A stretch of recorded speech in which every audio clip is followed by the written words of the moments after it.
Of how to optimize your Google My Business profile.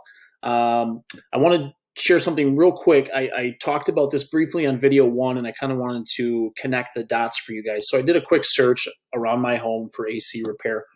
Remember when I talked about the hours?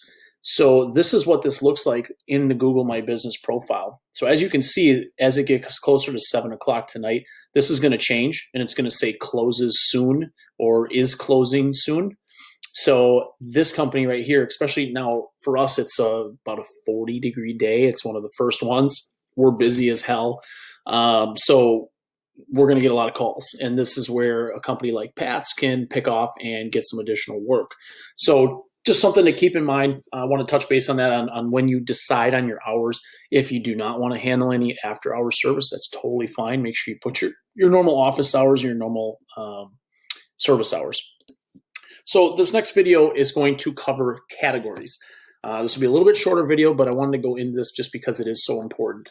Now, for our industry, HVAC contractor is chosen, I think I saw a stat about 55–60% of the time, which is totally fine. One thing you may want to do is when you do this search here is you can kind of see if you look at your competition, your main competition, you can see right here what they have chosen. So you can see a couple of these chose air conditioning contract. If you want to get a bigger view, click view all, and you can kind of take a look at more competitors here. HVAC contractor, air conditioning, air conditioning, air conditioning. Looks like most of these are air conditioning contractors, probably because we're just coming off of summer. Now here's the thing. If you're going to change your main category regularly, for instance, I'm going to keep using the HVAC example because that's the example I'm showing here. You're going to want to change it from air conditioning contractor in the summer to heating contractor in the fall. I do want to caution you, if you change the main primary category too often, you risk getting suspended.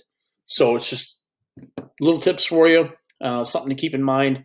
I keep ours as HVAC contractor. It's not going to make that much difference to me, but if you want to try and play around with it, feel free to. One thing that we do is categories are used to describe what are the main components or services in your business. So as you can see, I have several here, and it's probably another 2 that I could add, but I haven't.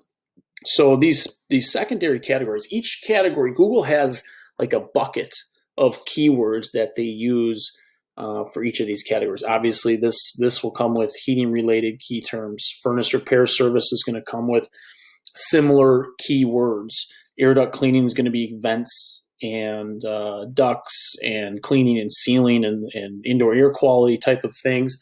So again, don't put these on here. Don't add categories that are unrelated to your business. Now, for us, we do boiler work, which sometimes can be a plumber. But we don't want to add plumber as a category because it's not a main core component of our business. We do a lot of air duct cleaning. That's what we want to have that in here. Obviously, these other things we do quite a bit of. If you ever want to just do a search, start typing in a word here like air conditioning, you kind of see what shows up. And because I am very heavily involved in the SEO community and Google Maps and ranking businesses, I have a little bit deeper information on what each of these are. So for our purposes, actually this one would be a good one. This isn't, the way you may read this may be like a distributor. It's not what this means. It means you supply air conditioning systems to customers. I can't remember what heating equipment supplier is another one. So things like this, there are some people that will tell you to stick to 1 or 2 categories. There is no harm in adding categories. Just don't go overboard. Don't go crazy and add stuff that doesn't really pertain to your business. If you do a little bit of electrical work, but you don't want to go after a ton, don't put electrician. If you're a septic company and you do system or septic system repair and you don't really want to get into drain cleaning and plumbing, don't put plumbing. So I hope that point is clear to you, and that's why I want to make a separate video of this, just so we can kind of break this down a little bit more. If anyone is looking for, when I post this video, I will put the link to a Google Sheet that will have the descriptions of hundreds and hundreds of categories, just so you have it, and if you ever want to reference it. So if this content is helpful, please like the video and subscribe to the channel. I'm going to be adding a ton of very helpful, relevant content for contractors, and hopefully this stuff, you guys find it relevant. So let me know what you think, and I'll see you in the next video.